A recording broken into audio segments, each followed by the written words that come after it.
All right, good afternoon, everyone, and we are glad that you were able to join us. We're going to try and make this as entertaining as possible to keep you awake in that after lunch lull, right, that everyone experiences. So we're gonna do what we can. So what we're going to be talking about today is making friends with facilities and crushing capital projects. And as a part of that, we have a great panel discussion to kind of start this off. And so we're just going to kind of walk down and introduce the panel. I'm Mike Pedersen. I'm the Audiovisual Experience Manager at Iowa State University. And yeah, super happy to be here.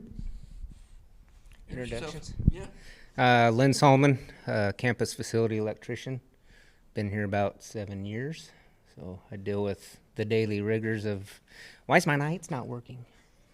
And why is my outlets not working? That's mostly from me. Yeah, that's Evan. Man, I haven't felt this judge since I had 12 of you in a box. Wow. Yeah. Erika. Hi, I'm Erika Krishnek. I'm the AV Technical Manager here at Boise State. I started here in 2016, and I started in procurement, and then we moved strictly to audio-visual. So. Hey, I'm Evan Danforth. I'm the Executive Director for Architectural and Engineering Services, so we're the project management entity on campus. We do all the capital projects. I've been here since 2018, yeah. Hi, I'm Josh Hamon. I'm a AV consultant at Stantec, which is an architectural engineering firm. And so today we're gonna have a discussion around essentially these 3 points, right? Where did you start in your relationship? What did you work on to improve the process? Because it always starts badly. And then where are you now? What are you trying now? Because it's always incremental, right? I'm sure you have things in process. And maybe what you're working on, what are you looking forward to? And then we're going to try to leave some time for Q&A. Evan has to meet with something called the Dean's Council. I'm not sure what that is. It doesn't sound important. So we're going to have him talk until he physically leaves the room. Because then we run out of time. And then after that, Mike and I have a larger presentation around capital projects in general, and defining terms and talking about other stakeholders in those pieces and parts. But I want to say thank you, all three of you, for being here. There's a lot of folks who don't understand, who want to be where you're at, even if, no matter how you feel about it. There's people who would love to be where you're at. There's people who would love to be where you were at 5 years ago. And so I think the group's really excited to hear how you do things and to learn from you. But I think we have a slide for some interaction. We would like to use the QR code, and then we'd like to hear from you. How would you describe your relationship with your facilities team? It might not be, even if it's not good, be nice to the people who are donating their time to talk with us today, but be honest too. I know from my experience that the gamut is wide, right? There's some people where it's a really great relationship. There's some people where there's no relationship.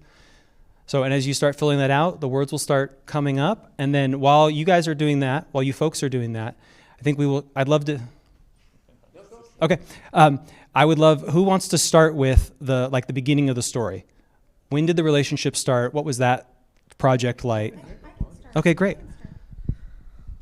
So I think the relationship between AV being involved in projects on campus probably started about the time that you started. In the beginning, which for a lot of you probably AV is always the afterthought, buildings already put in place, and then, oh, hey, but we need a projector and we need all this and, cable run. Oh, but we don't have money for that. And a lot of times that AV, the money is never thought of for the equipment that has to go into the building. The main focus is always on getting the building built. So in about 2018, I think, or maybe the end of 2017, our director of customer care at the time decided that he was going to pitch that the AV team be involved in the new fine arts building on the campus.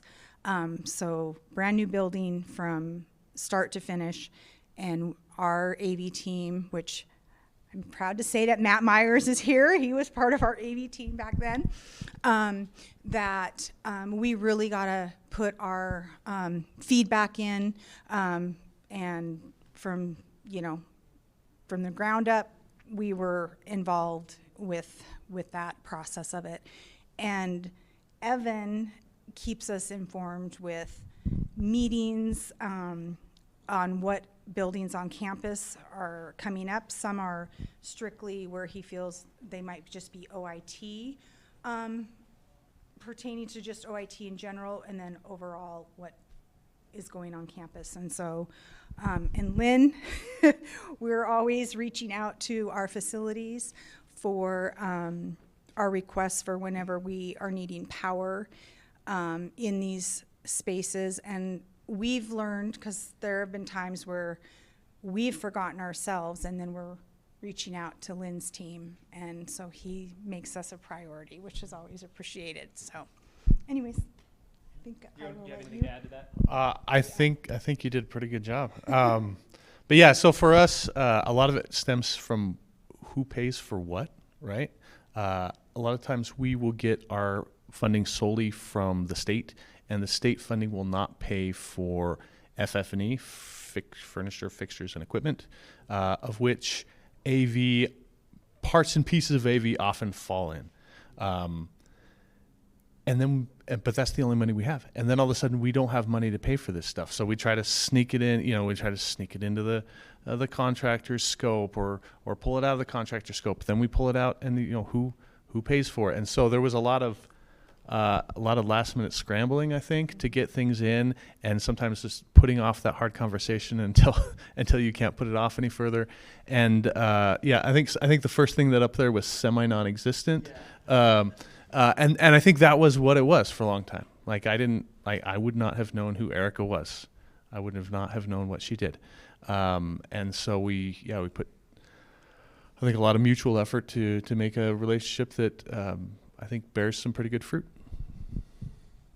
Lynn, do you have anything to add from the beginning of the relationship? First call from Erika, or so to speak? Typically, if it's a call from Erika or her team, we're in an existing application. I don't do anything with the new builds. That's more Evan's direction.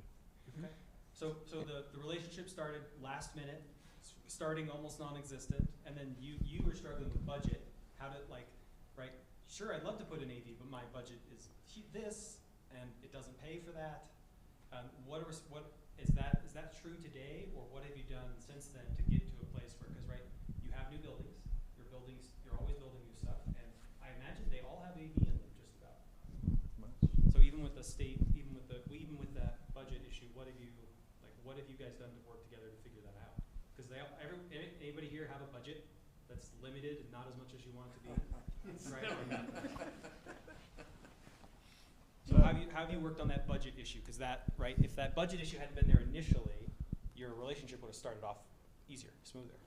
Right. Once we learned who AV was, then we would have, we had to start real small. And the other thing we did, I should have mentioned, we put in the wrong stuff, right? We had the architect design it. Whatever the architect decided to put in, that's what we're putting in. Turns out not all AV stuff works together, as I'm learning. So putting in the right stuff turns out is really important. But that's stuff that we don't know. The architects have put that in, we put it in. What do you want from me? And so, getting burned, I think, really helped spur some of these conversations. Now, what was the question? Sorry, I got sidetracked. Well, I can yeah, add to here, that. go for that. So we try to have a campus standard, kind of like what Evan was saying. So a lot of people have all these grand ideas of, we want this and we want that, and it's different equipment, but we try to really standardize on our equipment just for the fact that you can walk into any room and that equipment is going to be the same, and every instructor will know how to use that equipment. And then if they want us to support it, that is another reason why, is because we understand that equipment. So if we walk into a space where somebody has purchased their own equipment and we've never heard of it before or seen it, then we're not going to have the knowledge necessarily to troubleshoot their problems with that. Just remember something. We also we started providing Evan or whoever the project coordinator is with Boise State AV standards of the technology. So for classrooms, we kind of outline this is the typical equipment that we put in the classroom. We try to add the cost, put a cost in there, and just to give the contractor an idea of this is what you're looking at for the AV, which we're trying to get that as soon as we know that there's a building that's going to be, or a project that's, even if it's an existing building, if they're remodeling it, we try to get that information to the contractor, project manager, as soon as possible so that they do know what they're looking at for AV costs. Right, so one of the ways you supported the budget issue was If you could grab the mic, because they're recording, and this is the way to get the audio into the recording. I should know that. I should really know better than that. So one of the ways you helped Evan's budget issue was getting pricing information sooner, right? Because then it's easier. Where the money comes from matters, but also knowing what to expect, right? The architect doesn't know. The architect never knows. Right. So that was one of the things you started bringing to the table and adding to for Evan's project is, hey, I can provide this information, not just standards, but costs, which helps, right? Budget and schedule, which are very important for capital projects. It's all about budget and schedule. When we were talking at lunch, one of the questions I had asked was, Erika knows, as AV people, you all know what the most important thing is to you and what your priorities are in these big buildings. But do you know what Evan's priority is on these buildings? And you don't have to call it out, but think about it. If you went to your facilities person, your capital projects person, your campus architect, whatever their name is, what's the most important thing to them for that building project? And then I asked Evan at lunch, and Evan said, I passed the mic. I said substantial completion or certificate of occupancy, right? I need to get the project done so people can get in. And that does not necessarily require AV. And that's my priority, right? I got a 452 bed residence hall that is going to end right about the time students move in. And AV is not my top priority on that right now. Sorry. No, you're okay. Nope. So that's a current project. We also talked about this at lunch. So something to think about is you want to work with, if you want to seat at their table, you have to understand it's their project and what's important to them. And not that what you need isn't unimportant, but it's a part of a bigger project. And if the most important thing to them is certificate of occupancy, and that is important because it doesn't matter what AV is in the building if no one can go in the building, right? You need to understand as you're working with them, hey, is what I'm doing helping them with their goals, or is what am I doing ignoring their goals? It's hard to be a partner when you ignore their goals, even if your goals are not a big, don't have a big overlap in the Venn diagram. So, but sticking on the residence hall, you also said that the schedule, there's some issues with the schedule, which are difficult. Do you want to elaborate what those issues are? And then Erika, can you talk about how you're being a partner to the scheduling issues? Yeah, so when we first planned out the project, we had about a month between when the contractor was getting certificate of occupancy and substantial completion and when students had to move in. Like all construction projects, that slipped. And now they're finishing right when students move in. So we no longer have that month for all of our people to come in and install all the WAPs and all the I don't even know the technical terms, but all of the different parts and pieces of equipment that go into the building. So we were in quite a jam. And I'll turn the time over to Erika. So the way that we'll look at it, and not to alarm my team that's here, I don't know if our dates have truly changed from the July timeframe, but we already have a plate full of projects that we're doing that is separate from the new residence hall. So because of the information that we can get from Evan on it, knowing that it's behind, we are going to do our best to get all of our other projects and just put those and make those a priority to get those done so that last 2 or 3 weeks, whatever, leading up to when those students should be entering at the new semester, that we can dedicate our time to the new residence hall.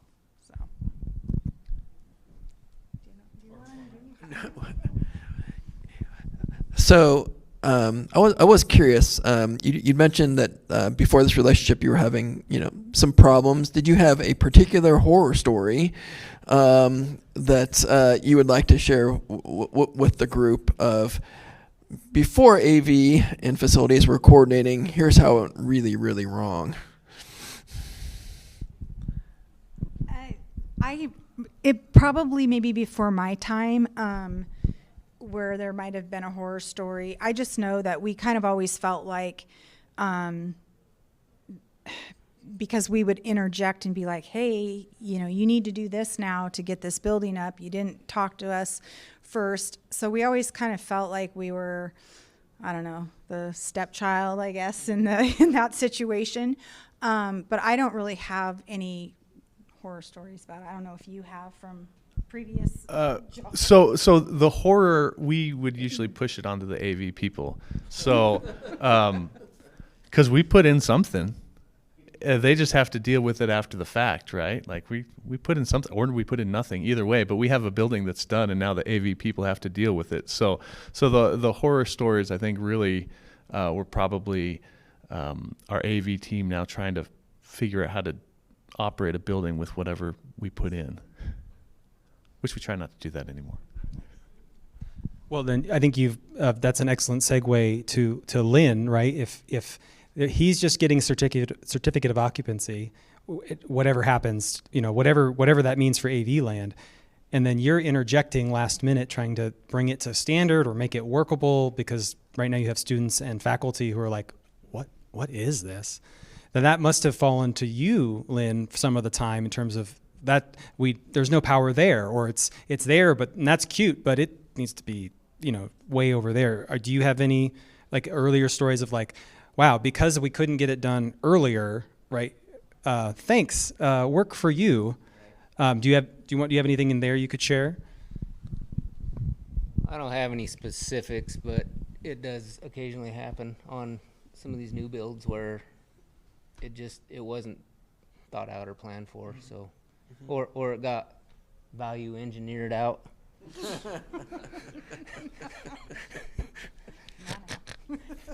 But no, I mean, see how this is going. You do have a specific? Yeah, I got a specific one. Okay, all right. Since we're looking for some, this is not a horror story, but it really was annoying. We had and this was the Stickle Sky Center. And so it's its own little weird thing through athletics, and so that's its own animal. When was Stickle built? Before I got here. It was built before I got here. And so it was built with kind of the old, we put in whatever AV system they put in, not necessarily campus standard. And then when I was here, I did get to do a project to try to get an AV system to work. So that was our horror story, was that we had a who knows what AV system, and now we needed to upgrade it, and it was nothing was standard. I think what we ended up doing is drilling through a load-bearing beam that supported a curtain wall so that we could put up a projector mount, and then of course we're trying to hide all of the conduit and stuff, in this, and this is like the place you bring all the donors that has the beautiful view. It's beautiful, beautiful everything.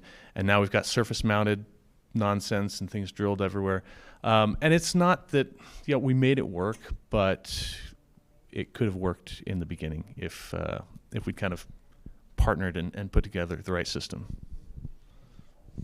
Well, I think there's plenty of folks in this room who can tell that story of it would have been so much better if we had just communicated earlier. Probably might have even been cheaper. Who knows? But it would have certainly had less heartburn, and that would have been great. Yeah, please.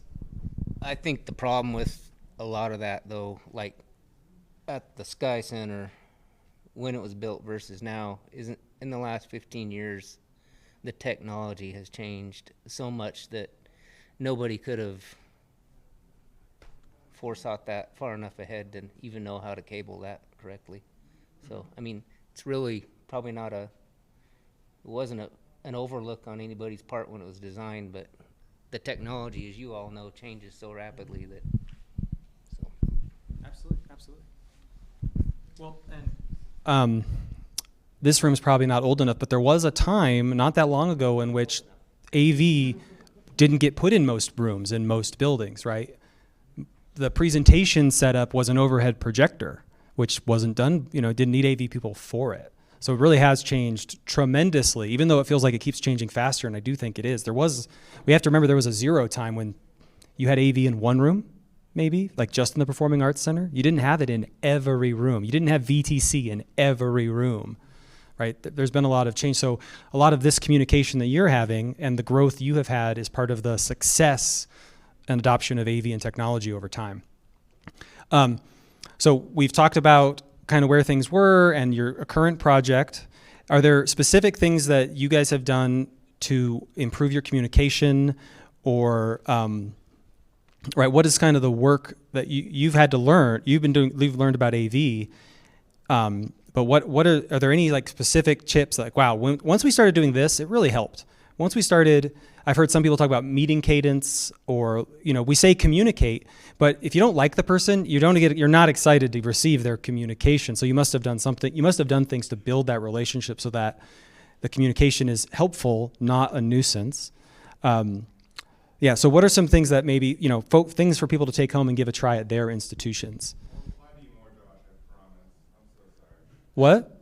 I said I'll reply to you more, I promise. Okay. It's not you, it's me.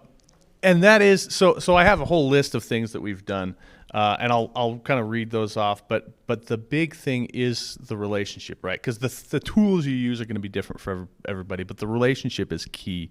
And I'm sure there's things that I need to do to be better, but Erika can tell you what those are, or Lynn can tell you what those are.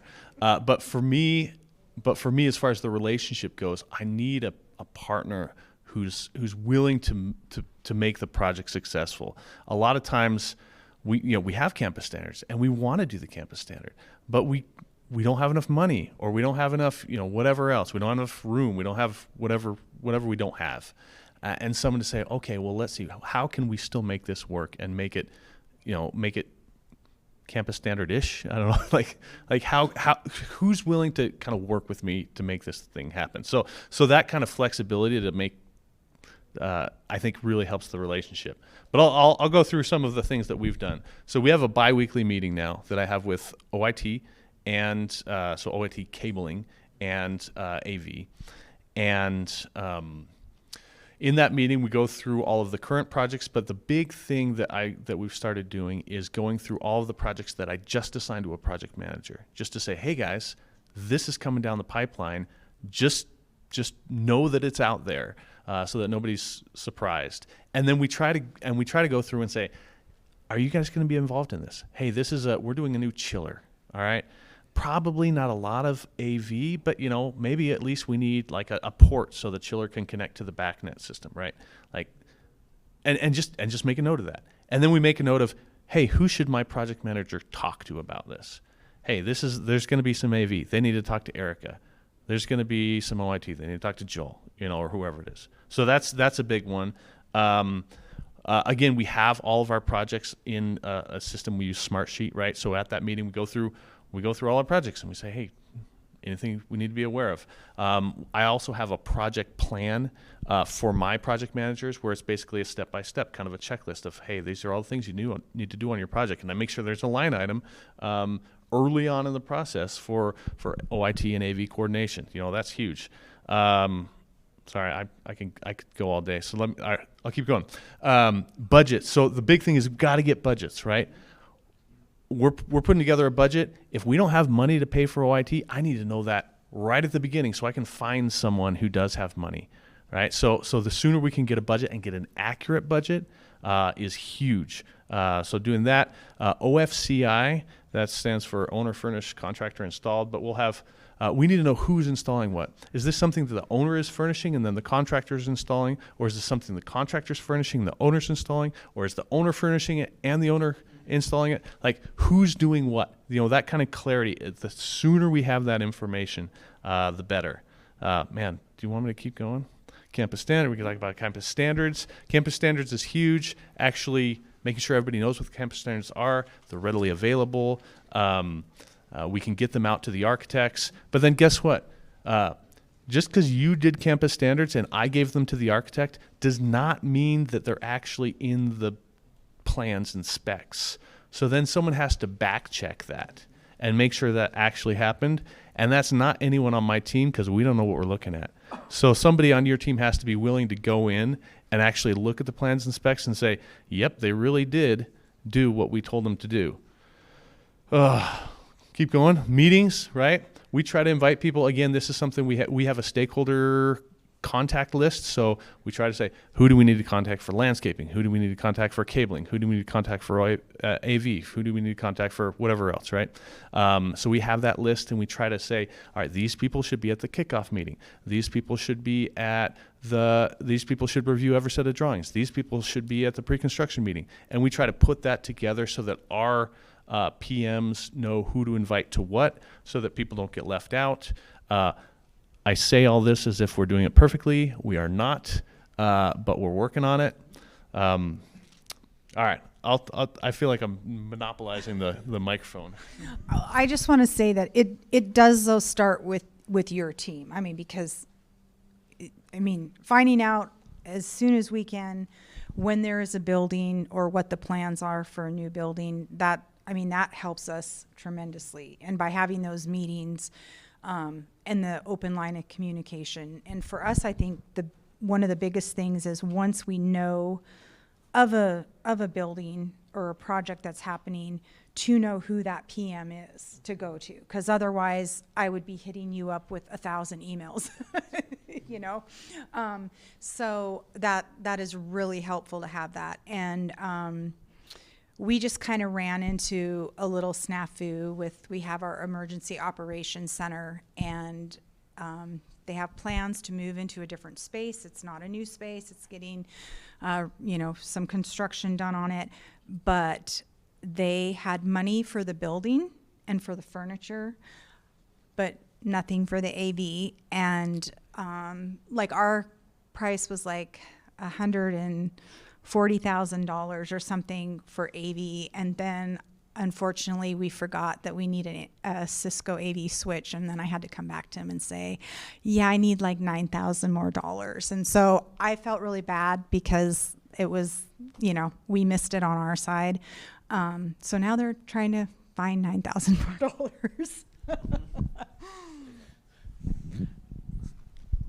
Yeah, no, I think that's great, and we'll talk about that a little bit more in the discussion. But yeah, having those regular meetings, that's a key part of those success things. So, all right, so you admitted that you weren't doing everything perfectly yet.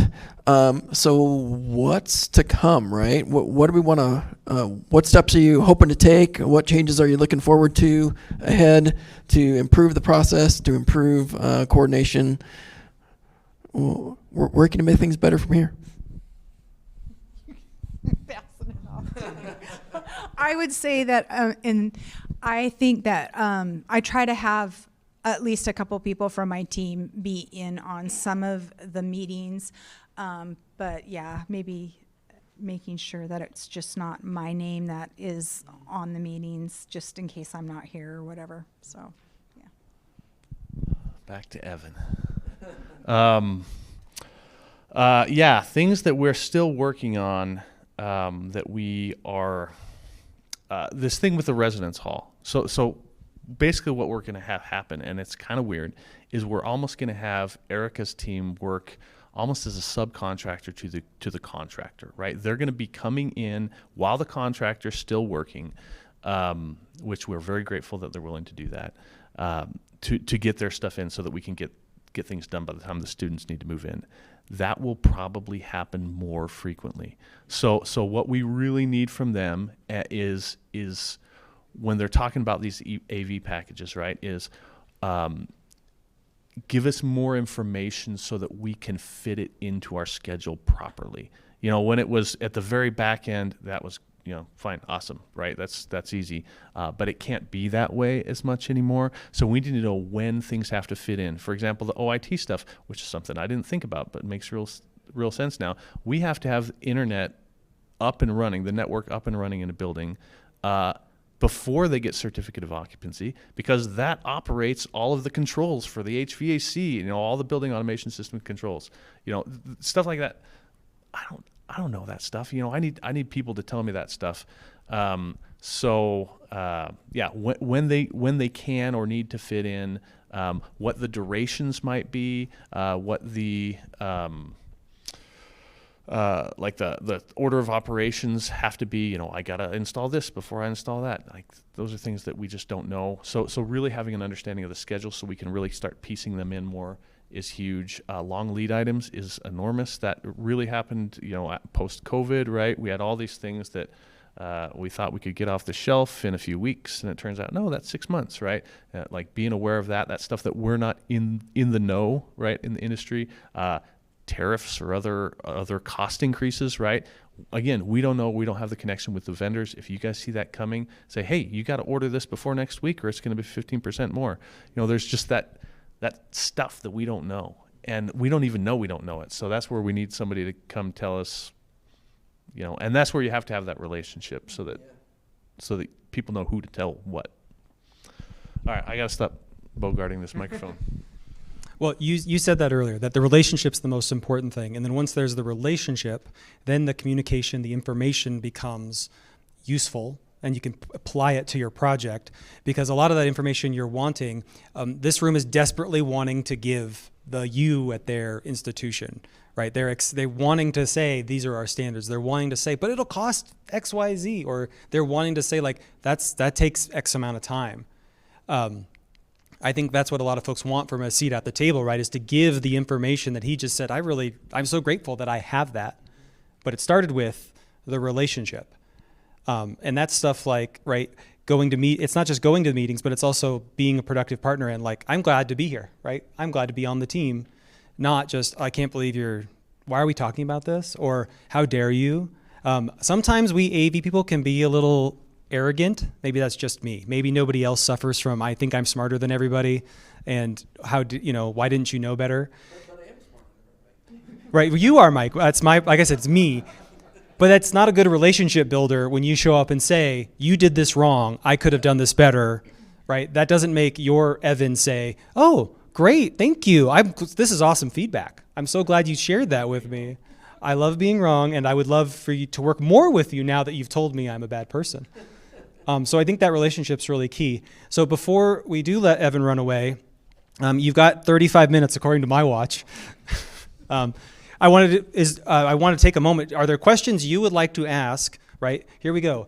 Capital Projects PM, right? Hey, what about this? What about that? I'm curious about, and this institution might not do it the way you do it, but this is a great time. We have to go back and forth, so I'm actually going to ask, can you guys come up so I don't have to run back and forth? That'll be faster. So the first one to me gets to ask the question first. He raised his hand first. Don't wait. You're running out of time. Oh, sorry. He said run.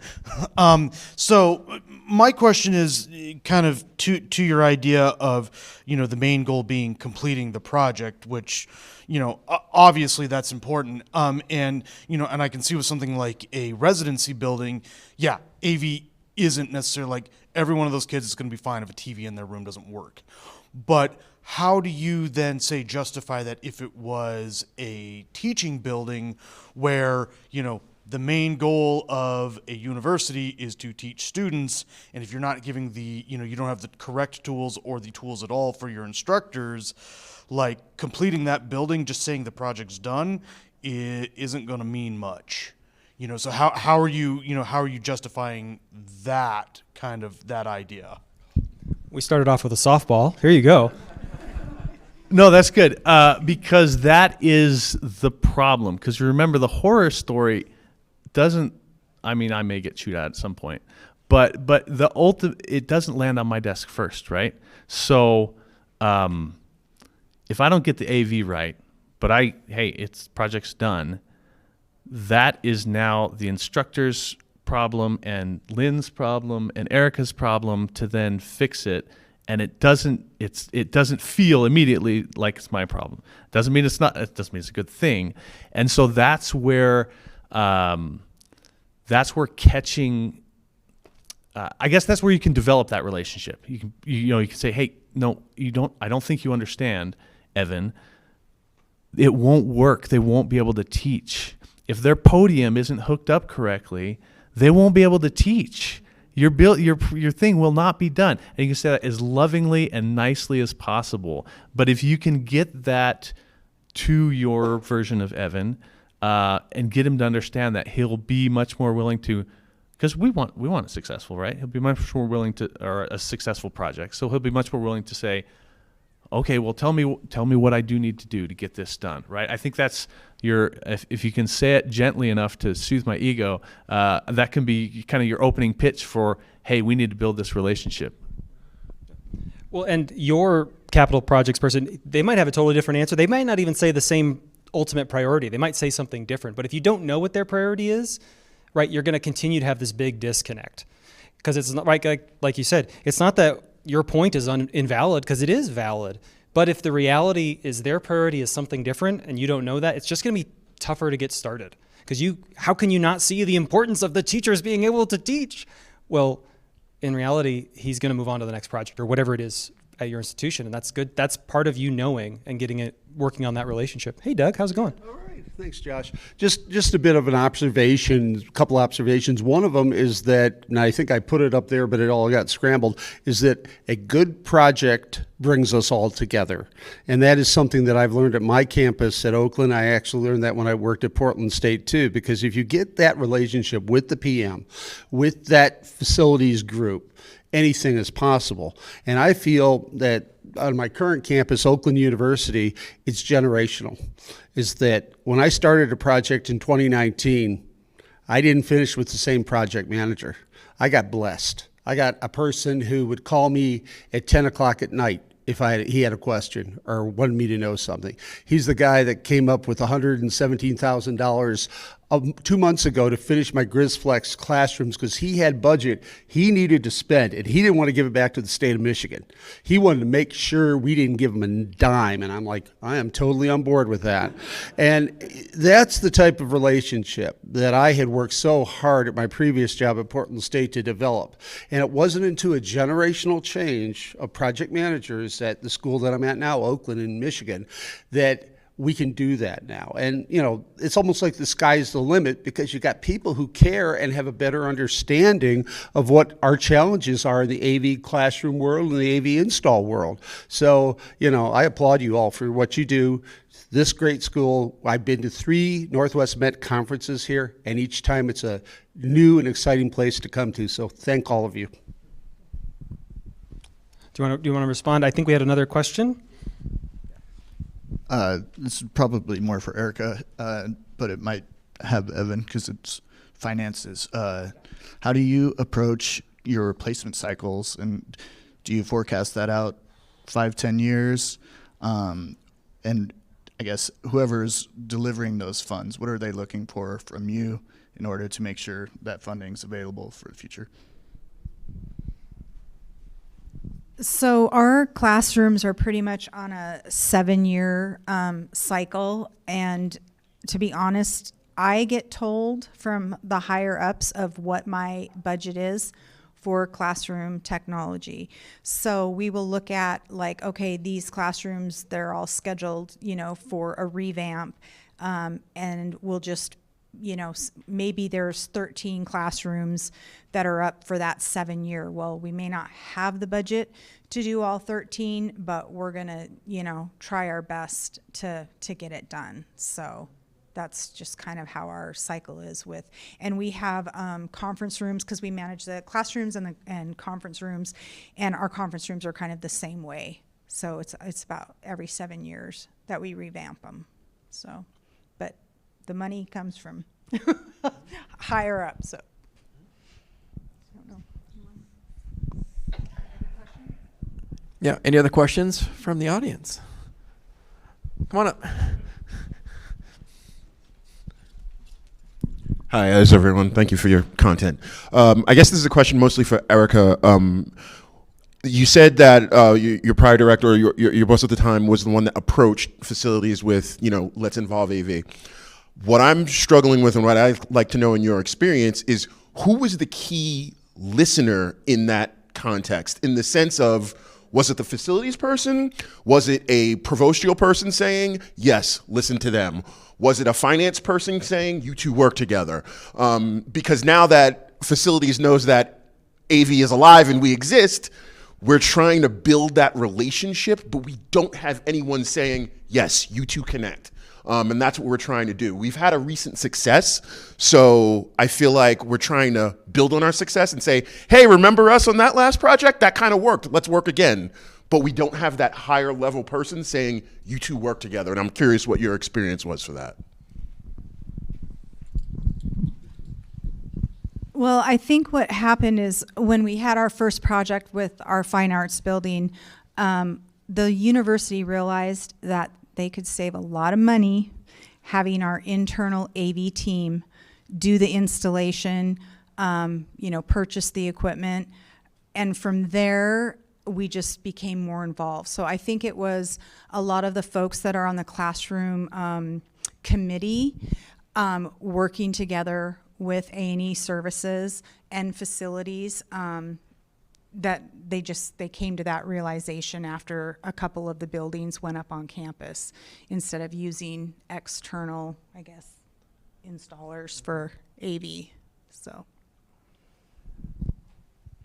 And for me, it's a lot of it has to do with it's simplified because so many of our projects are funded by state money, which again doesn't pay for the AV. So it helps us say, hey, those two things are separate, right? And then once they are separate, for me, it's really easy to say, hey, I know who to call. I just call Erika every time. I don't have to go out and bid this out because the public works bidding rules are a nightmare. So it's much simpler if I can just say, hey, I'll just give Erika a call. She'll give me a quote. I'll put that in my budget, and it's done.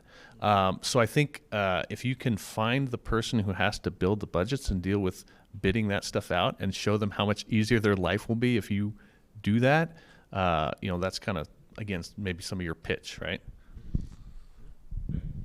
Yeah, that was really great. I think that's something everyone can take home, right? Your budget, the people in charge of your budgets, figuring out who those people are is a great segue into the process. Are there any final questions? I keep joking about chaining him to the chair, but I'm gonna unlock the handcuffs because what was it again? Dean's, I don't know what that is. That's any final questions for Evan or Lynn or Erika? Erika's here all the time, so she's more available, but Evan, he's gonna disappear. I've got a question for Lynn, actually. I've been trying to bring an in-house electrician onto our campus for a couple of years, but our campus is way smaller than BSU. What else is in your scope besides just installing receptacles? I'm just trying to look for reasons to justify a position that may not have as much infrastructure here. Yeah, that's a great question. What is the laundry list of things you do, Lynn? Not the laundry. Okay, well, starting from the top down, we own our own medium volt loop, so we're in charge of the 12,700 volt loops running through the campus. What else? We do all of our annual emergency light testing. We do that typically over spring break. We'll delegate that out between us and go start shutting buildings down and running lights down for 90 minutes. So do that. Then anything that fails, we write the corrective maintenance to fix those. So, one of my tasks, I oversee 90 some elevators on campus. So I make sure the 5-year load testings are getting scheduled with our maintenance contractor and oversee finances as far as, hey, they were called out, they sent us a bill. Is that covered or not covered under their service contract? And I got to sit there and go, yeah, I think it is. So I'll make a call down and go, hey, is this really a charge out? Oh, I don't know how that got pushed through. No, void that. I'm like, okay. So I just saved the university $2,500 on a oops. So anyway, I deal with elevators as well. Back to owning our primary medium voltage loop. we do all the locates. So typically when you do dig line, in most places in town, Idaho Power comes out, or their sub, and comes and locates those lines. Idaho Power doesn't own this loop, so all this work you see that's dug up around here, one of our guys almost every morning has 3 to 4 to 5 locates every morning to relocate or locate for a new dig or build. See, Evan? So he's out spraying lines a lot. I mean, in addition to whatever electrical switches or outlets or whatever burnouts we have from her crew, always have a need for extra outlets or receptacles for projectors. And what else do we do? Oh, our team also is the fire alarms. So we have 2 guys dedicated that are fire alarm electricians. They are also journeymen, but they test tens of thousands of devices every year. Every building every year, every device gets tested, plus the annual fire drills.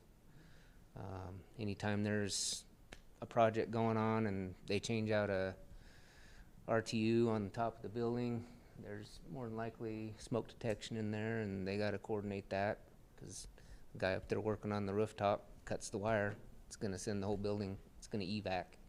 And here come the trucks rolling. So that's all got to be coordinated. So it's... Does your team assist with like any of the low volt cabling for facilities, or? We don't do the low volt. That's mostly Qualcomm does a lot of the cabling. They usually take care of their own pathway, unless it's a new build. Like I say, we're a maintenance team, so we're funded by taxpayer dollars. Anytime we go out, if I work in this building, this is a what do we call it? No, I'm having a fart here. Anytime we work for the sub, athletics, the arena,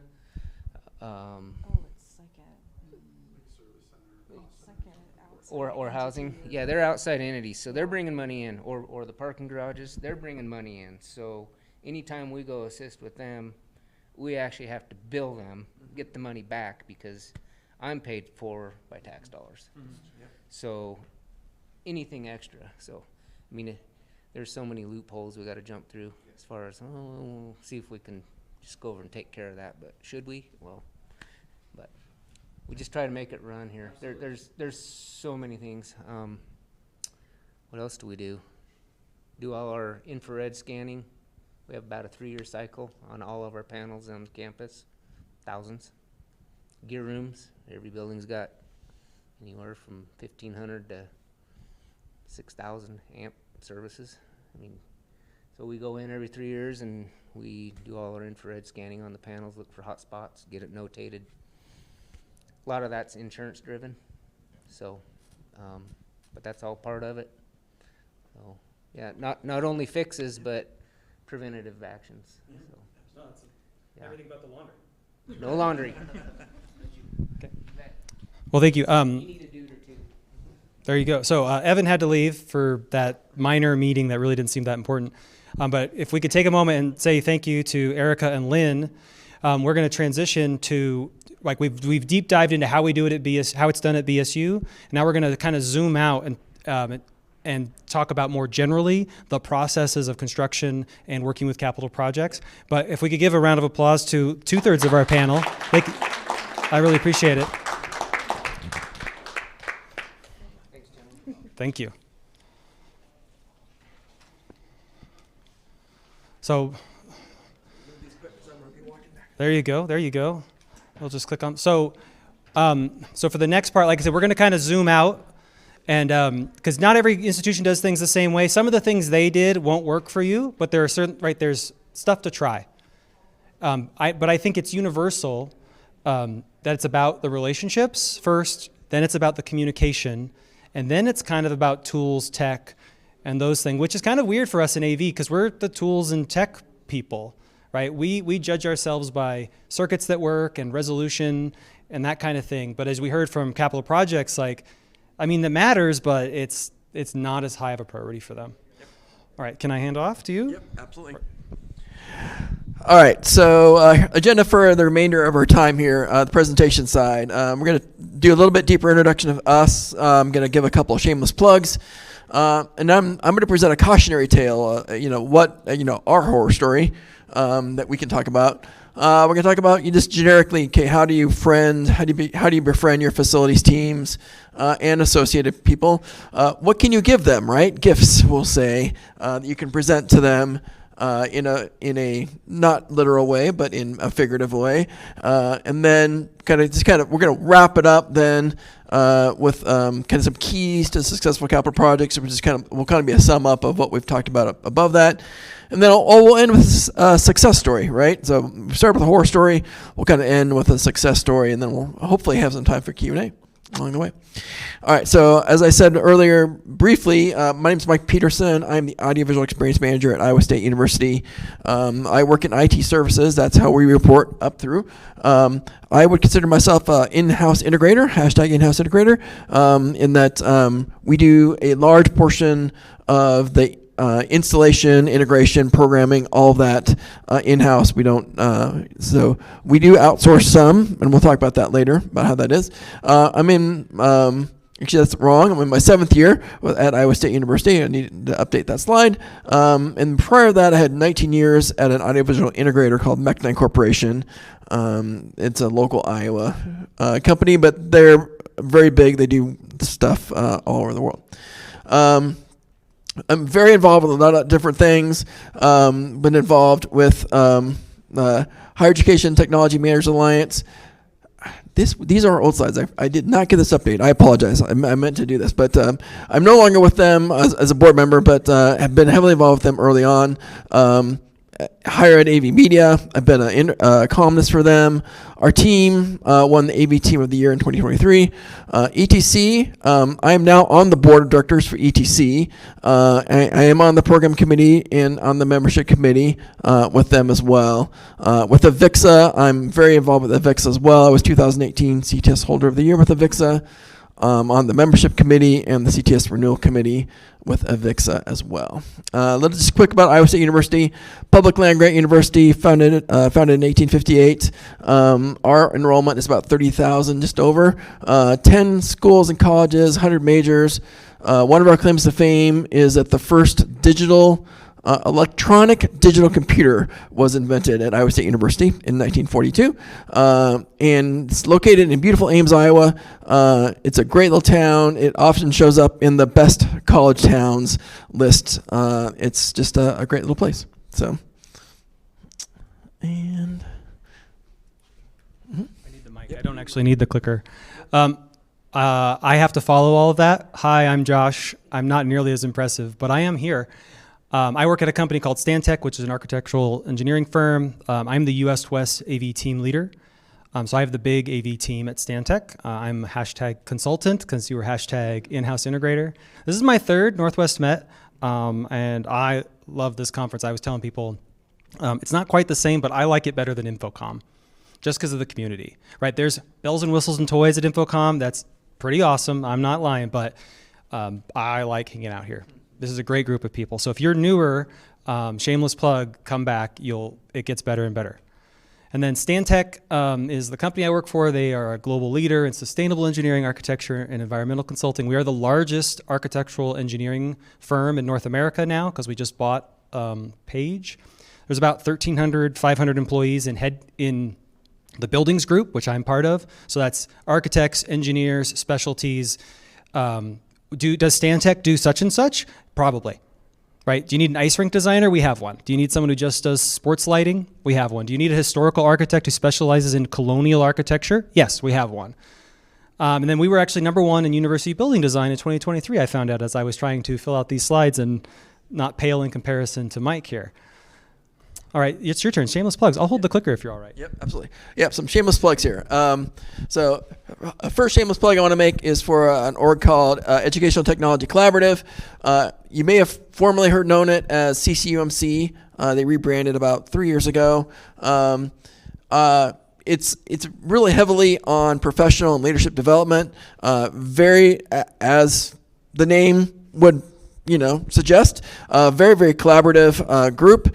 If you have questions, if you have needs, it's a group you can reach out to, and they will almost certainly have an answer for you. And so I could not encourage this more.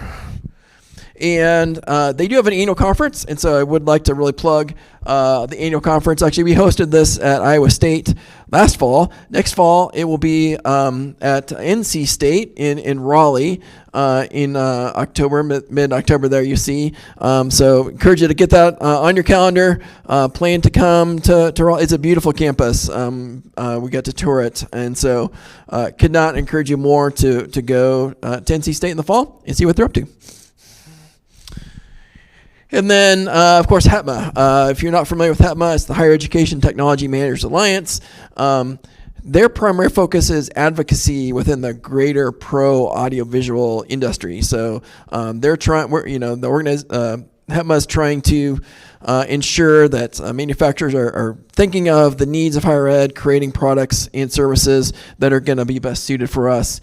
A couple quick things they have is that one thing called the PRISM Scholarship. It's a scholarship for generally underrepresented individuals who want to get more involved in Pro AV.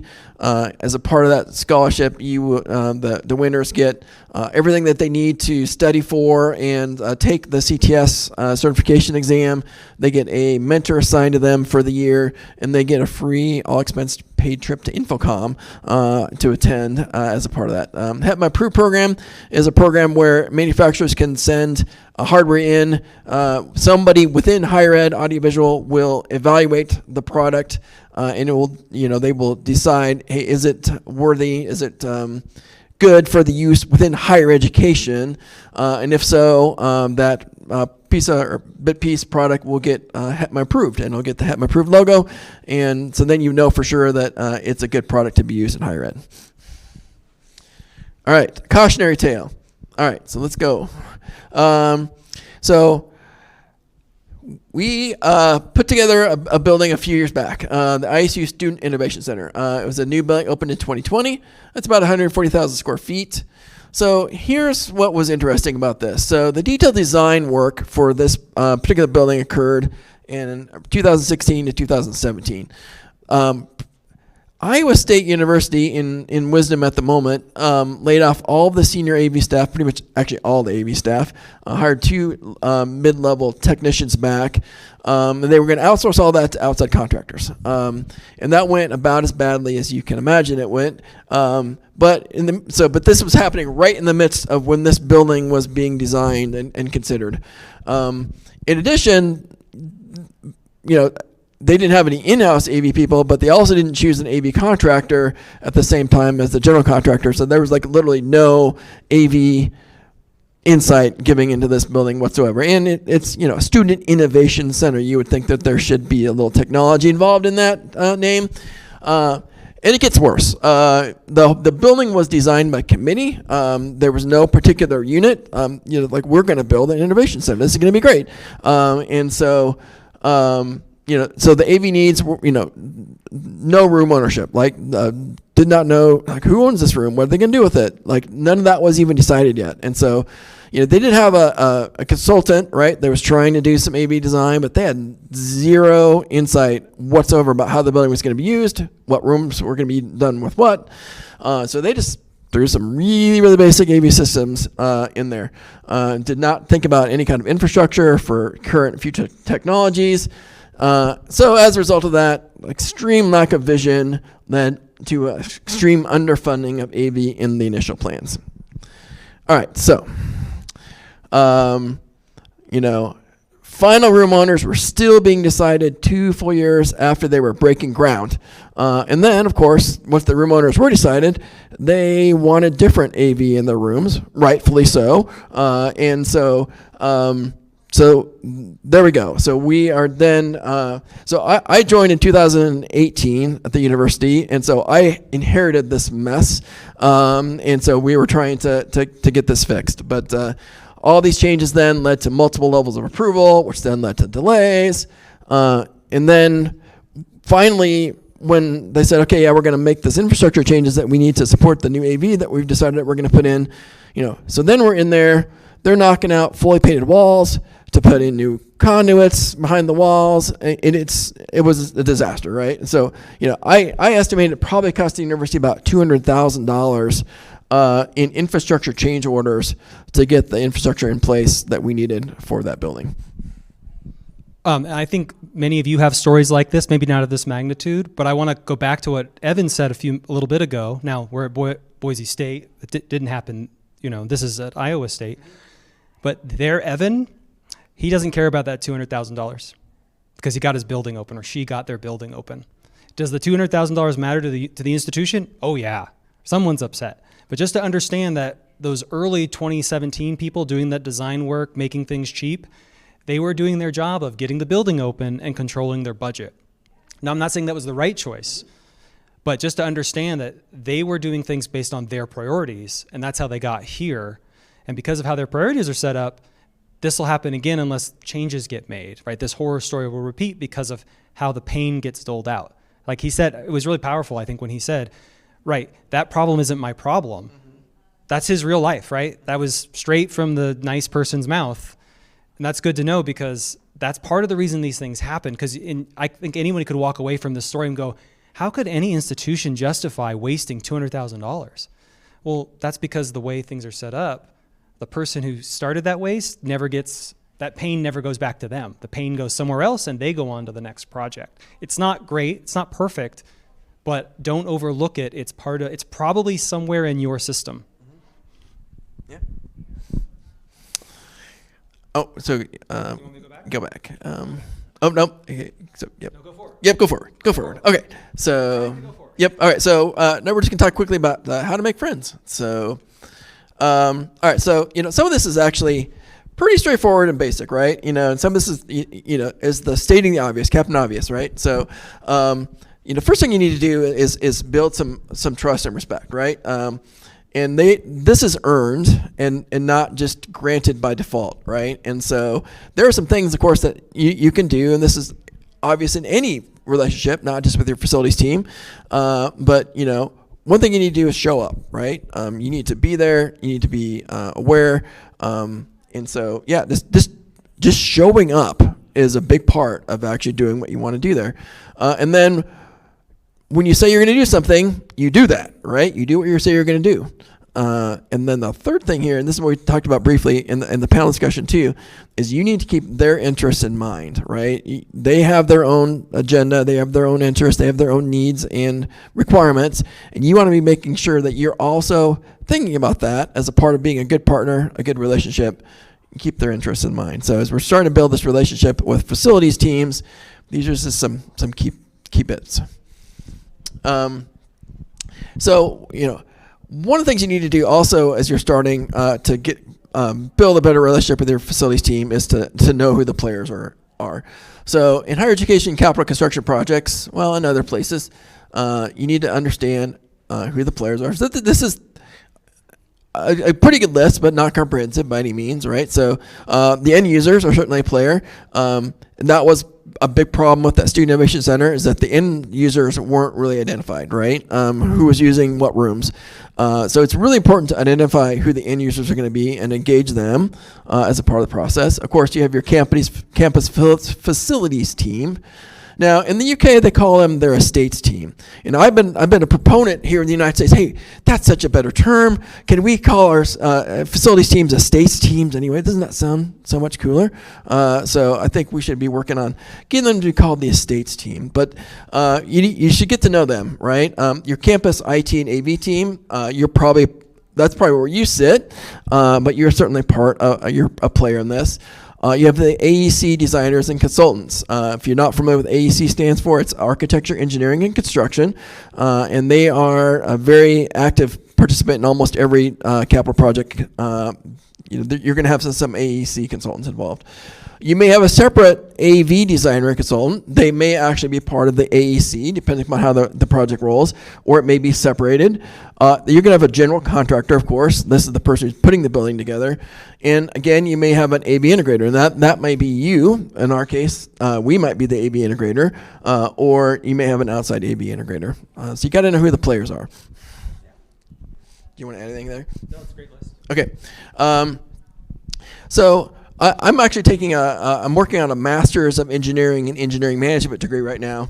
So one of my engineering management professors says this. He says, the right answer often depends on what seat you are in.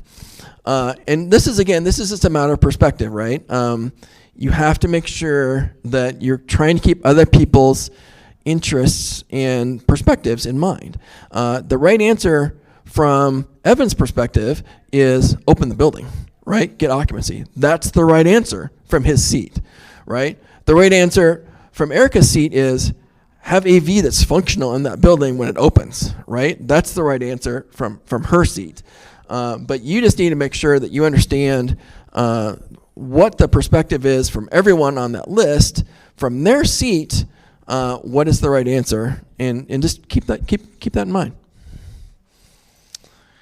All right, so we're going to kind of deep dive into some of these. So end users. So again, it is vital to understand the needs of the end users. And I, as talented as I am in AV, I cannot predict what the end users are going to want all the time. So it always is a requirement to have communication with them, to discuss what their needs are. So we don't want to design rooms in a vacuum. The other thing you want to do is, again, this is part of being a good partner, right? So you really, as you're thinking about this, as you're having conversations with the end users, you really should be asking questions and thinking about more than just the technology, right? How does the room function? Where does it flow? Where should the doors be? How do the windows play into this? What kind of furniture are we going to be looking at? What else makes the room a good room for the end users, for their needs and purposes? So, be thinking on a much wider term. And again, one of the challenges is identifying and then getting access to those end users can be very hard. And so you really, it's a focused effort. You really want to work through that. Dive in anywhere here, man. No, you're doing great. Okay. I'll talk more soon, I promise. Okay. So once you identify the end users, you need to do what's called a needs analysis. And again, this could be a class of its own. But really, the biggest part for me of a good needs analysis is those open-ended questions, right? They're experiential questions.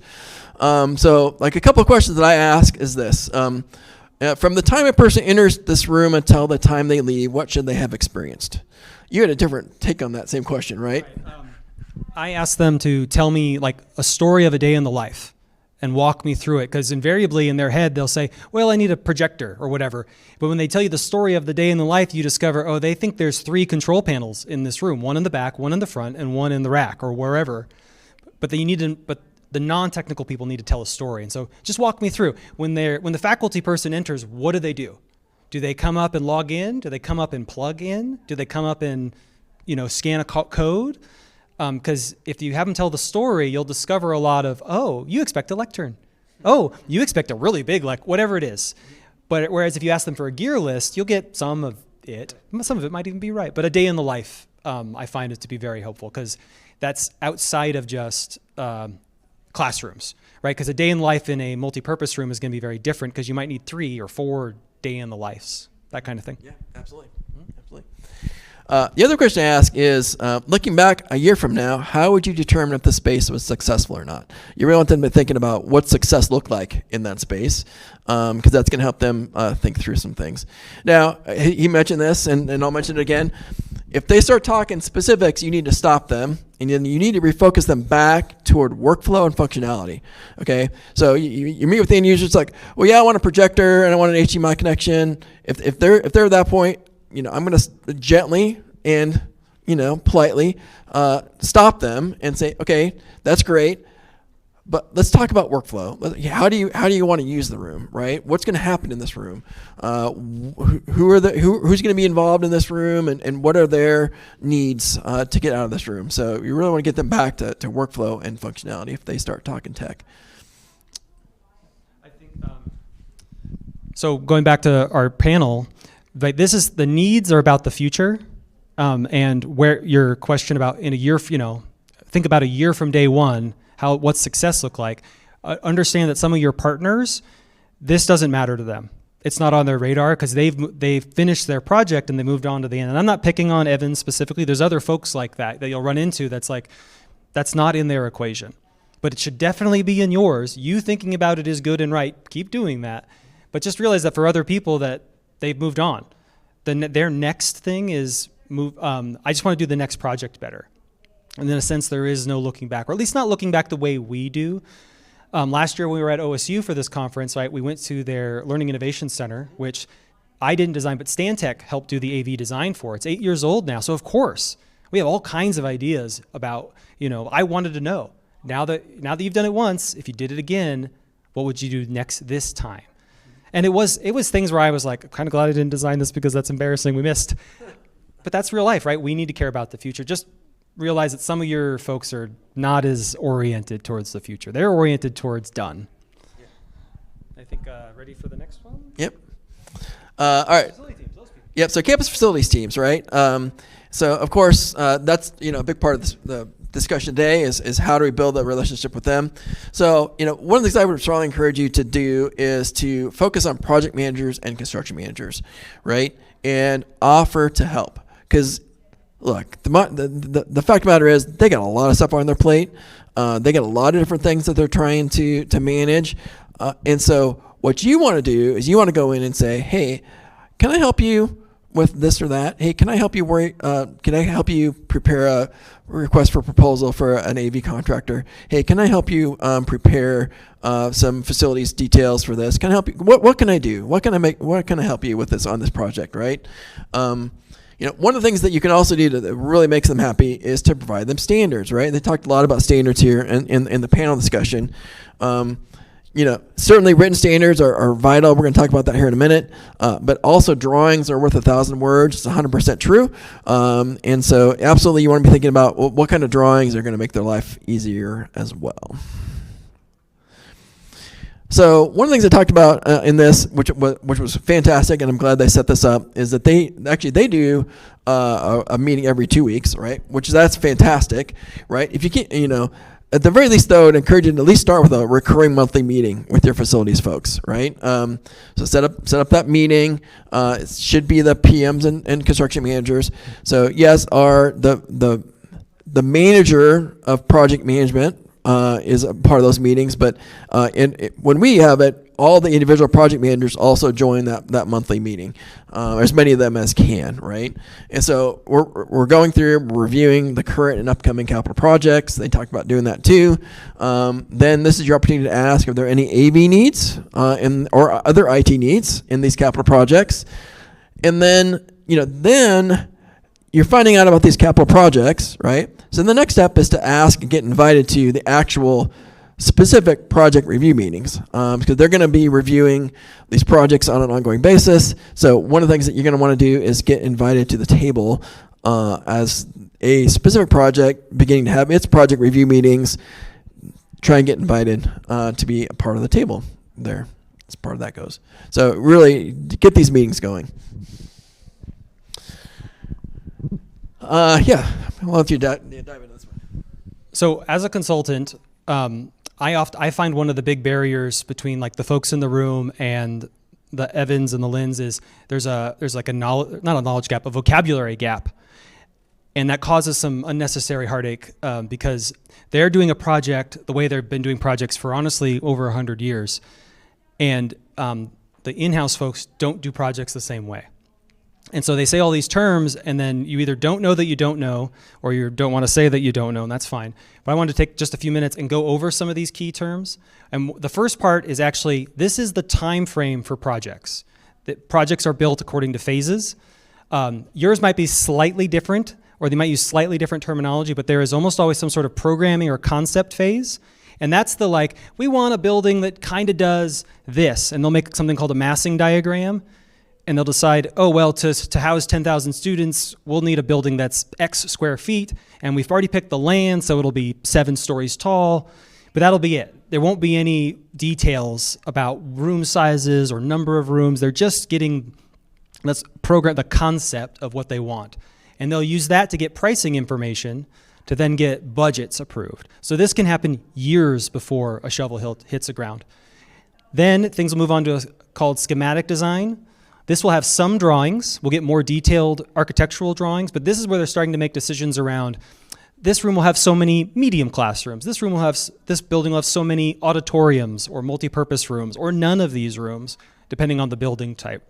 They're going to refine the design a little bit, and they're going to have a lot of narratives, a lot of paragraphs of words around what the building is about to try to get approval from owners about what this is what we want. And they're going to refine the budget again.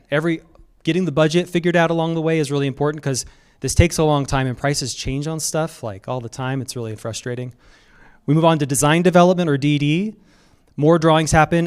If you have an AV consultant, this is where I start drawing. In schematic design, I have produced a narrative and a budget. Now I have a gear list to go with that budget, but I never send them the gear list. I just tell them these rooms, these numbers, $10 zillion. And they're always really shocked. If someone could tell me how to not sticker shock people, right, that'd be great. But in the design development, I start doing drawings. This is where infrastructure is going to go. And we haven't figured out all the details, but there'll be 2 projectors in this room, or there'll be 2 TVs, or wait, that's an auditorium. You didn't tell me there was an auditorium. Whatever. We start getting into the nitty-gritty a little bit. In construction documents, we finalize the design as much as we can. So now I'm going to have wiring diagrams, mounting details, right? And we're trying to get it done so that the bid phase can be as complete and accurate as it can be. Right, this is where it goes out to permit or bid. You have both phases. How your institution does it may vary, right? But now the GC is 100% on board if they weren't brought on board earlier.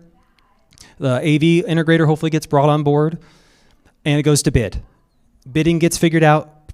The project is awarded, and then we go into construction administration. So now shovels in the ground. We're starting to have construction meetings. We're starting to do punch walks. We're starting to deal with RFIs. In my world, the drawings exist to prevent RFIs, requests for information.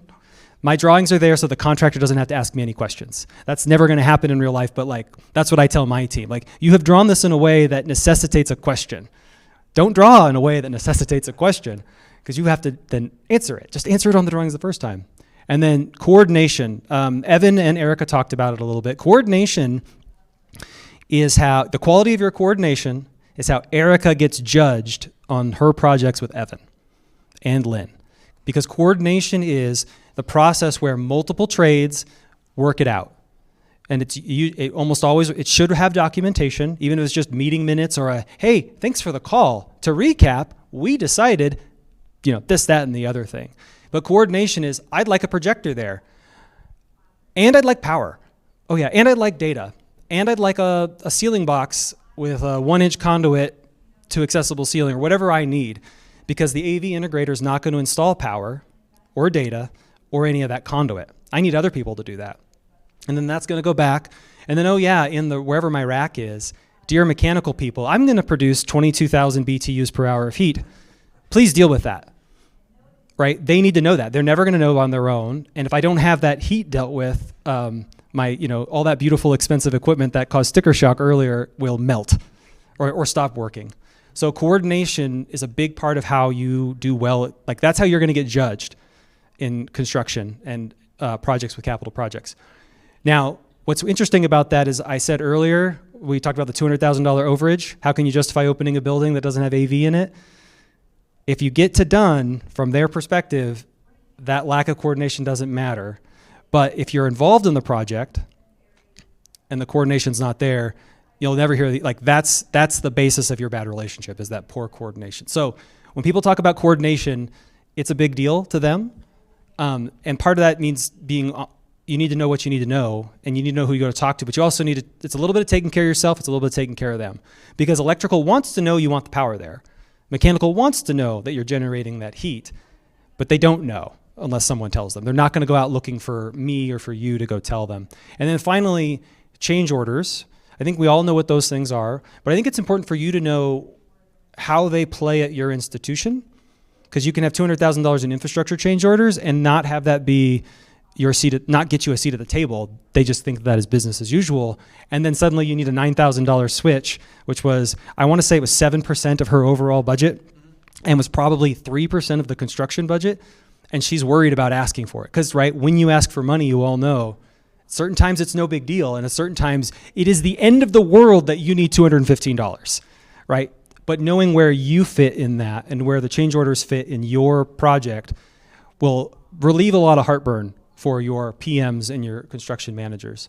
So as you get closer to the table, as you start adding yourself to projects, just either Google it or do what you got to do. But if you don't know what the lingo is, like, go find out or call me, like, because that'll cause a barrier that you don't need to have. Because the rest of the room knows what it means. The rest of the room knows yeah, we'll fix it in CDs. And you're thinking to yourself, not a compact disc, but what on earth? I have no idea what they're talking about. Go find out.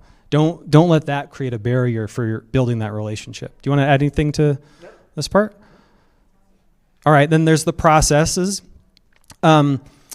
There's more than one delivery method or process. I'm not going to go into detail on all of them, but the big thing is to understand your projects. Your capital projects might do it one way, your large projects might do it another way, your small projects might do it another way, and you need to know. Or they're trying a new way. So the two big ones are design, bid, build, and design, build. In design, bid, build, you hire an architect and they design it, and the consultants are all there, right? We all design it, and then it goes out to bid, and then it gets built.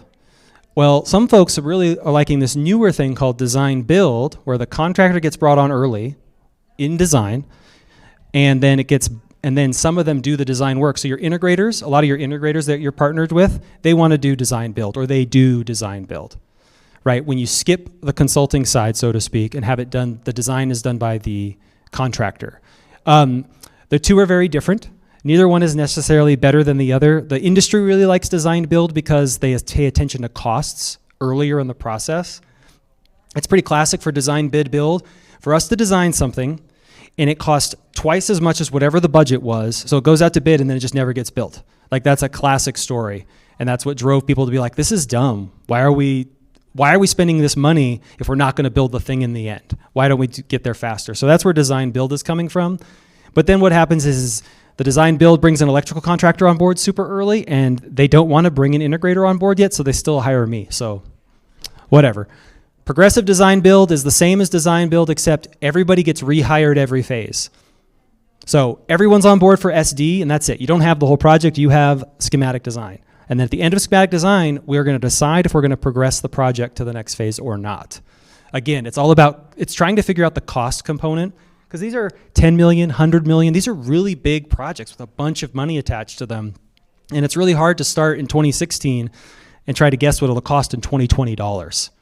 But there's no way around it. It's going to be a long time before we can have the idea of a project and funding for a project and put a shovel in the ground, 2 weeks later. We're just far away from that. CM at risk, construction manager at risk, there's GC at risk. There's a whole bunch of flavors. And then sometimes AV is under the GC and sometimes they're not. The moral of this is not to understand all these methods, but you should know the process at your institution. Again, it goes back to the lingo. Part of you being a good partner is, do you know what's going on? Do you know what they're planning on doing and how they're thinking about it? And the truth is, people change, or processes change, institutions change. They do design bid build. It's really common in higher ed. Then they get really excited about saving money, so they go to design build, and then they discover they can't make decisions fast enough for the contractors, and they go back. Right? And again, none of them are the right way. They're just different ways of dealing with it. But if you're not used to these processes or these terms, that'd be part of the learning, and maybe that's a relationship builder. Dear construction manager, hey, we'd really like to be a better partner. We'd really like a seat at the table, but we're really far away from being there. Could we just start with some basics so that I can do some learning and some research so that when the project comes, I'm a little more aware, I'm a little more prepared, right? That, depending on your Evan person, that could be a really great opener to show up open and willing to learn. Depending on them, that might be the worst thing ever. I do admit that there's a double-edged sword there. It could go well, it could not go well. But you do want to understand the process and the delivery method, because it's going to affect how schedule is built and how expectations are set up and how budgets are put together. Oh, I told you I was going to talk more. AEC consultants, they work for the architect generally, not for the owner or the end user, which means they care about what? Evan wants to get the building opened. Erika wants the AV to work the first time. The AE consultant wants the architect to be happy because the architect is the person who hires them. That's who's going to hire them the next time. So they're very focused on making the architect as happy, or at least as minimizing the unhappiness. Yes, you want to engage them early. And we said AEC consultants in general because, right, mechanical is going to make your racks keep working. Electrical is going to provide you power and pathway. Telecom or structured cable or ICT is going to provide you data. You need multiple people as part of this construction project. Even though some of them are really small, like mechanical, I literally send an email like 3 times a project to somebody. That's my interaction. It's pretty easy. But then there's some really fun people like acoustics. They're not on every project, but man, how much easier is it to make a room sound good when the acoustics are right the first time? And I know all those architects who they hire me and I'm trying to make them happy. They want to make everything with glass. Glass is the worst. And then you know what they do? They have the gall to cover up the glass with big stupid stickers. If you want to, I'm not bitter. So anyway, you want to engage all. You want to know who the whole team is. If you have written standards, start sharing them. And written standards, we'll get there later. Master format. So I put together drawings and specs. Specs are in the master format or the CSI format. Those are different. So my spec section is 274100. I also use 1510. There's a couple, and there's a whole bunch of them. But getting your drawings into their language is helpful, and getting your specs into their language is helpful. And then, I actually don't think it's your job to reduce my workload, but I appreciate it, so go for it. And then, back to acoustics. I love acoustics. Try to get acoustics added to projects. They're not that expensive, because all they do is write reports to tell them what they could do, and it's their suggestions that are expensive, not the acoustician. But you need having them on your project, A, better room builds, but B, you have a partner who's not you saying, here's why it doesn't work. As opposed to the AV just doesn't work. You have the acoustician say, well, the room's made of glass. When the acoustician says it, it's clearly and obviously true. When you say it, that's suspect. You're probably lying. So there are your friends. And then specifically AV consultants, yes, try to connect with them. I'm doing this session not because you guys can hire me, but because I want to meet you. I'm tired of doing higher ed projects where I'm not allowed to talk to you. It's the worst. I hate it. So you don't have to stake any authority with me. I am on board. I'm here to help. I want to hear from you. I want to do it right the first time. And then, we can help each other because I can help hook you up on the AEC side. I can even do that legwork for you, right? I can figure out mechanical. I can do all that coordination. But I don't know who on earth to talk to at the institution about facilities on IT. Like, you know all your players.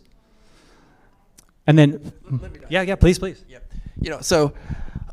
Again, I worked as an AV integrator for a long time, and we had hired clients, right, where the person I was interacting with was a definitive blocker, right? He insisted that all information must flow through him, that you were not going to talk to anyone past him directly, that he was going to be the intermediary for all things. And when I came to Iowa State, one of the first things I committed to was that I was not going to be a blocker, okay? I was not going to be that funnel filter. I was going to be the person who's facilitating direct connections, right? Like, hey, that's a IT networking question. Here, let me give you the name of the IT networking person. You go talk to him directly, right? Hey, here's the end user, right, for this room. I'd love to be a part of that conversation, but what I want to do is get you two together directly so that you can ask the end user the questions that you have for them without me having to try and interpret that, right? And as far as written campus documentation, one of the things that I really like about that is that if you show up at a meeting and you say something that's just an opinion, if you show up at a meeting and say, well, the campus standards say X, Y, Z, and you may have written those campus standards and say the same thing that you were going to state in that meeting, but if you show up and say, well, the campus standards state X, Y, Z, all of a sudden that's authoritative and not just your opinion, okay? And so this is where this type of thing really can help you out. Standard. The other thing, like on the consulting side, the standards, right, that's direct direction. That's really clear and easy to follow usually. It's also something that can be referenced in those specifications and bid documents. I can literally say, refer to ISU Campus Standard version 7, right, applies to all of these things, right? I can make them part of the bid documents with one line of text. It's super simple for me. And not just like as a load lightener, but as we can put it in and it's not hard. Right, it's not about making my job easier. It's about, I can make this better, more efficient, and it's almost zero work on my part. General contractors, respect to the chain of command, this is definitely the right thing to be first. A chain of command is actually probably a secret part of the whole thing. Mike talked about not blocking. One of the things a lot of these folks will ask you to do is, you can talk to so-and-so, but you have to copy me on all the emails. That is not I don't trust you, you're being shifty. That's normal. Everybody does that. It's line of sight. So when they ask you to do that, hey, yeah, reach out to Mike, just keep me on the emails. That's your green light. Because if all you have to do is CC somebody, that's certainly easy to do. And then they can be as aware as they feel they need to be about whatever. But you're going to do that with contractors, you're going to do that with integrators, you're going to do that with internal working groups, right? Understanding the chain of command and understanding who to add to things, right, can smooth a lot for you. And friction is part of the problem that we're trying to erase. Yeah, don't talk to your GC without your PM being involved. Like, you want to CC them on the email, because most likely you might not have any authority to make the GC do anything, or you might, and you might not know. And the GC will always say yes, because if it's not in the contract, it's a change order, and change orders are how they make their money. So keep them engaged. Ask to be involved in their meetings. Those are called OAC meetings. I actually don't know. What is the A? They're construction meetings. I should know what that acronym means. OAC meetings. Advocate for time. Be on their side, right? These relational, try to get the whole project done attitude. That's how everybody else feels. Even when they're being selfish, they think in their mind they're just trying to get the project done, even when it's like, no, you really only care about your scope. But that's how they feel. So if they see you as someone who's trying to get the project done, that will go a long way. There you go. Thank you. I was like, oh man. See, and I did the thing. I've been using an acronym. I was like, oh, I actually don't know. That's not good. I just told these people you shouldn't do that. This is my slide. This is your slide. Yeah. But I agree with it. Yep, absolutely. So, all right. So again, I mentioned earlier that I consider myself an in-house integrator, right? We do a ton of our own integration. I've got a full team that does that. It's their full-time job. However, no matter where you are, whether you are a one-person team who's only responsible primarily for break fix, or you're like me and you have a full developed in-house integration team, doesn't matter. You will need an outside AV integrator, okay? So again, there's three types of institutions here. You may not yet be ready to take on any in-house integration, okay? Well, then obviously, you're going to need a regular ongoing integration partner. You may be partial in developing your in-house integration. So you may tackle some of the easier projects, but you're going to need an integrator for everything else. And you may be like me, you may be an established in-house integrator, but you're going to face projects that are too large to attempt in-house. You're going to face capital projects. I love what saying in an earlier meeting or earlier class today, right? Talking about, for example, a direct feed LED display, right? We've got a new TV studio for our broadcast or for our journalism department that we're going to be putting together, and our team's going to do all the work, but there is a direct feed LED as a part of that, or subcontracting that, right? My team, I'm not going to send them to learn how to install a DV LED display that they're going to install once in their whole careers, right? And so we're going to outsource that to somebody that does that all the time, right? And so it's one of those things where so you'll need an AV integrator, and so you really want to develop those relationships. So again, this is very similar to what we talked about earlier, right? You don't be a blocker, right? Make the connections for your AV integrator. The AV integrator, they really do want to talk to your end users just like you do. They want to do that needs analysis just like you do. And so by all means, facilitate that, right? Help them get that done, and make sure that they get the information that they need directly from the horse's mouth, shall we say. You always want to be very specific and directive with an AV integrator to the extent that you can. And again, if it's not in writing, it didn't happen. And so everything has to be documented, right? Every phone call should be followed up immediately with an email saying, hey, thanks for the call. Here's what we decided on the call, so that you've got that documented. When you're working with an AV integrator, like, just admit when you're out of your depth, right? Like, there's times where, like, we're into some really nuanced, audio thing, and I'm like, yeah, that's way out of my depth, right? And so, you're smart, you bring a lot of skills to the table, but also just be honest with yourself and be honest with them when when you're outside of your depth. Just let them know, right? And so that'll help them, right? And that'll encourage them. So and then we talked about this earlier, but the same thing with AV integrators. You really need to understand the change order process. What does that look like for them?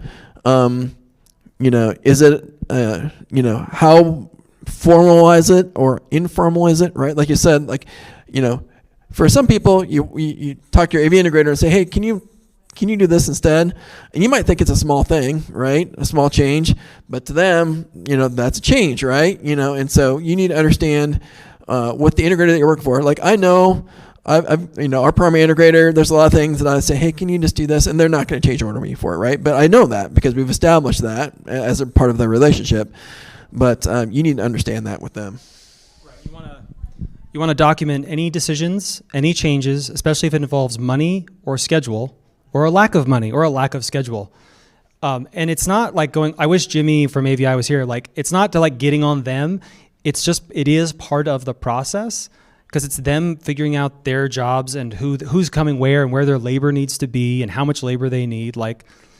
And also if there's just a misunderstanding, right? No one's being malicious. It's just, you really walked away from it thinking that was a no big deal, no non-change order, and they really walked away from it thinking you just ordered a second LED wall, right? Honest mistakes do happen. Hopefully that's not an honest mistake. That's just poor communication. But you want to have it documented, including things like, hey, I'm so glad you can change the such and such to the such and such, and that it's not a change order. Send the email. Because if they understood it differently, they will respond to that very quickly. That, oh no, that is a change order. Great. Then pause on that. It's not a change. This is not direction to change. We're going to need to have further discussion.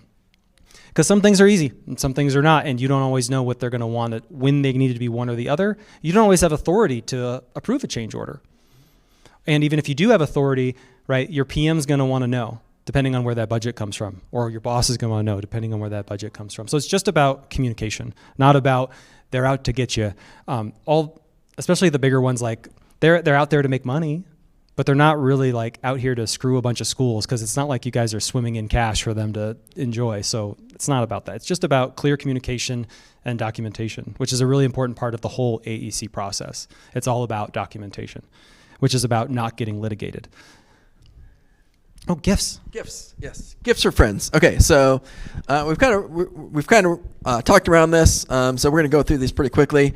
Again, standards, right? You should have some documented infrastructure standards, and if you don't know what those look like, I'm happy to share ours. I've handed them out to many schools, so just reach out to me, and I will just hand you what we have for infrastructure standards, right?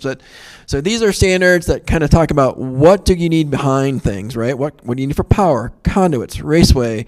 What do you need for HVAC? What do you need for lighting? These are the types of things that you want to help them understand. The audience, of course, for these standards are the consultants, right? They're going to want to see these. Your own facilities management team, as well as the general contractors, they're going to want to see these infrastructure standards, right? And so make sure you're developing those. And again, the content is, what does the GC need to provide for a successful AV install, right? Again, back to drawings are worth 1,000 words. We're going to show that here in the next slide or two. Some of the breakdown of what you want to make sure that you include infrastructure standards. Again, we talked about this term coordination earlier, right? This is something you want to make sure that you discuss with them, right? Like what types of things do you want to coordinate with other trades to make sure that who gets done what? One thing for coordination, for example, is that, hey, by the way, the room needs to be clean before you ask me to install any AV gear. You wouldn't think that should have to be stated, but you do have to state that. And those are the types of things, right? So, of course, the actual infrastructure big pieces themselves, conduit, raceway, junction boxes, electrical lighting, HVAC. What do you need to support your projector, or what do you need to support your screen? What do you want behind a flat panel display to make sure that that's done well? And again, these are things that can be drawing, right? Back to master format, we talked about that briefly. We won't talk about it again here. But again, other than remember, 274100 is the one that you're going to use a lot. Again, the master format, when you talk master format, so when there's a whole new building construction project, there's a whole drawing packet that you get. And it's a big drawing packet for all the stuff that goes into a capital project. There's also this giant book, right? And that book is it's a specification book. It's a spec book, right? And it's all written in this format. It's called master format. Every construction project has a big spec book that's put together in this format. It talks about everything concrete, and everything else, right? Concrete, lighting, steel, electrical, HVAC, plumbing, fire suppression. All that stuff's going to be in there in specific details, right? Well, and each one has a section. The section for audiovisual communications is 274100, and it has a very specific format. And it takes a little bit of doing, but it becomes pretty obvious after you do this a couple times what that looks like. And also you just create it once, and then it's something that you can hand out forever. Of course, again, pictures are worth 1,000 words. So standard details are something that are great.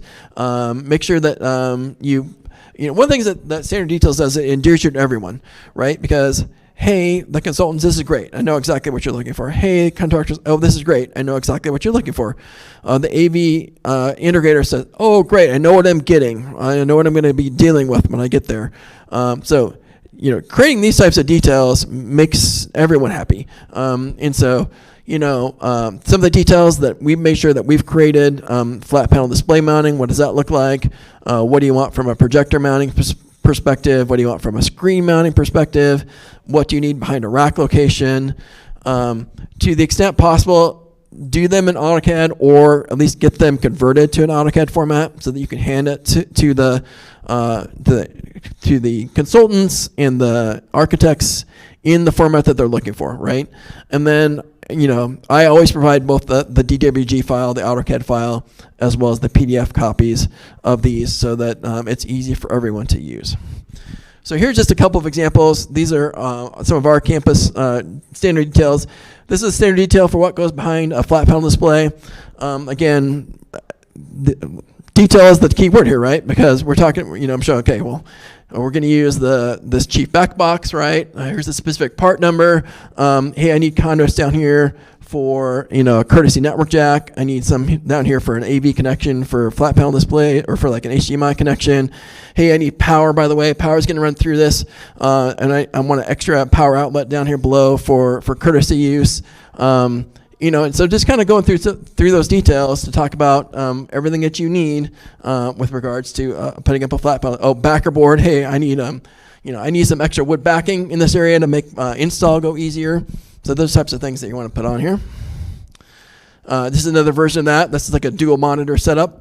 This is one that's where there's a table right up to the wall, right? And so in this case, the intention is that there's a table that's going to sit right underneath this, and so all your boxes are going to be then between the top of the table and the bottom of the flat panel display. And so this is kind of showing that you're going to want them that way. And then this is another one. This is for concrete blocks scenario.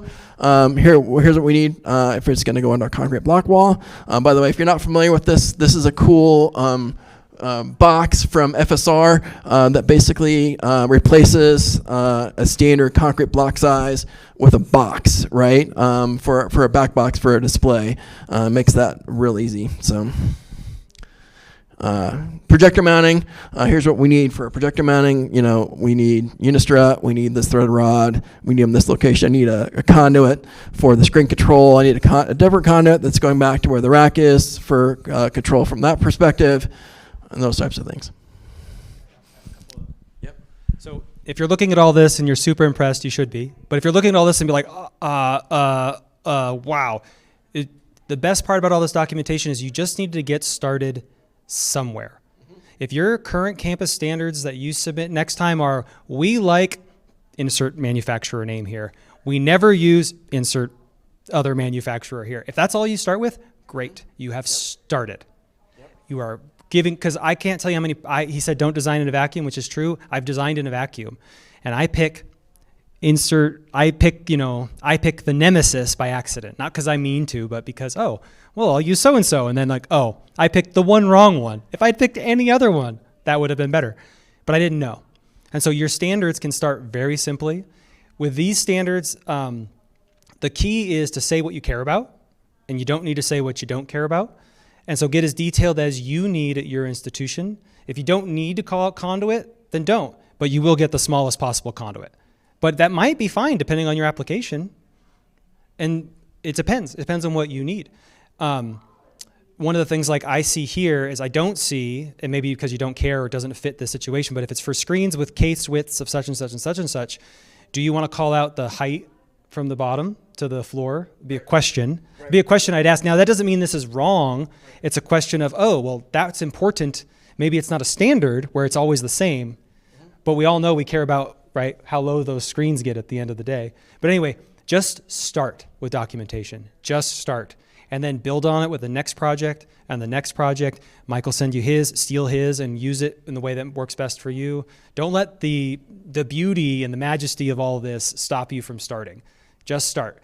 Any one page, one paragraph is sometimes a mountain more than I've gotten on a project. And I would have loved to know that you hate Extron and love BiAmp, or, you know, again, insert your flavors here. Yeah, just get started, please, please, please, and then work your way. Because also, as you say a standard, you might discover that what's standard for you isn't standard for your buddy who's also in the AV department, and you two should work that out on another project maybe. You got to be really dramatic. It's a dramatic clicker. Keys to successful capital projects. We're running short of time, so we're going to go through this real fast. We're going to, again, you need to engage, right? And again, this is kind of summing up some of the things we talked about, right? And, get involved, introduce yourself to your facilities team, introduce yourself to whoever you need to know. Start setting your standards. Again, like you said, start small, right? It can be a one page of, hey, here's the stuff that really is important to me. At least get those stuff down, right? And get that documented. Ask for a seat at the table. If you don't understand what the process is, ask those questions such that you can understand the process of the people who are involved. Primarily, again, we're talking about facilities in this case. Support them. Once you get a seat at the table, then go. Right? Don't ask for a seat at the table and then don't go. 'Cause that won't earn you any favors. So attend the meetings that you need. Provide feedback. They're going to send you drawings for review. Review them. Right? Provide them feedback. Here's what we need to change on these. Bluebeam is actually, I won't cover that, but it's like a new software bit that is really good for those types of design reviews and feedback. Be a translator for them. You understand AV, they don't, right? So, make sure that as a part of what you're doing there, that you're helping translate AV terminologies into terms that they use or that are representative of what they need. And then you're supporting the project, okay? You're not just supporting the AV, the project, right? So you want to be there to support the entire project as well as your AV portion. And then verify, right? So again, when they send you the documentation for review, review it. And then, go ahead. What comes after the CD phase? Anybody remember? Bid phase. If you only get to look at the CD drawings, and hopefully you do get to look at more, right? It's going out to bid after that. If it's your one chance, it's your one chance. But if it's at the CD phase, they've already set the budget and they really want you to rubber stamp the drawings, which doesn't mean you should do that, but just understand if you go and blow it up, you're blowing up their budget at the end of the schedule, which isn't your fault, but know what the landmine you're stepping on. Yes, do regular construction site visits. I should pass it back. I just wanted to say bids are right after that. Yeah. Yep. Get on site as the buildings are going up. Make sure that the infrastructure that you've asked for is actually getting put in place. And then as you walk the site and you don't see the conduits or the back boxes or the power that you need, make sure that you're reporting that back to the project manager. That, hey, by the way, I'm not seeing this. Can we make sure we get this involved? All right, so we're going to end with a success story, right? So I talked about our horror story. So this is a brand new building that's opening this year. It's called the Turkelson Industrial and Manufacturing Systems Engineering Building, and it's a mouthful. So we just talk IMSE. 80,000 square feet, not quite as big as Student Innovation Center. Detailed design occurred in 2022, 2023. We were engaged to this project in 2021. So you can see the difference here, right? We were involved well before detailed design was even starting on this project. And so very good to get involved early.